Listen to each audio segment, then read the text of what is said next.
4 లక్షణాలు కలిగిన వాడు ప్రపంచంలో ఏ పనిలోనూ ఓడిపోడు అన్నాడు. అందుకోసం అన్ని పనులు అవుతాయి అన్నారు. ఏమిటా 4 లక్షణాలు?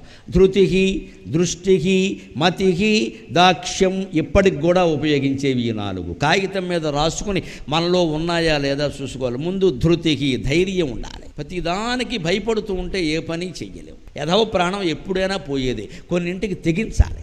ఆ ధైర్యం లేనివాడు ఏ పని చేయరు. అన్నిటికీ భయపడతాడు. అన్నింటికీ తోడు కావాలి. ఎవరో 4 ఉండాలి. ఎవరు ఉంటారమ్మా జీవితాంతం తోడు? అంటే మనమే ధైర్యం తెచ్చుకోవాలి. ధృతికి, దృష్టికి అంటే ముందు చూపు ఉండాలి. మతికి, మేధ అంటే తెలివితేటలు. పని చేస్తున్నామంటే తెలివి ఉండాలి. ఆ తెలివి లేకపోతే పని నాశనం అయిపోతుంది. లేకపోతే మందకొడి మనుషులం అయిపోతాం ఖచ్చితంగా. తెలివితేటలతో ఆలోచించాలి. దాక్ష్యం అంటే సమర్థత. అసమర్థుడైన వాడు ఎప్పుడూ ఏ కార్యాన్ని సాధించలేడు. ధృతికి, దృష్టికి, మతికి, దాక్ష్యం. ఈ 4 లక్షణాలు ఉంటే హనుమంతుల్లా మనం కూడా పనులు సాధిస్తాం.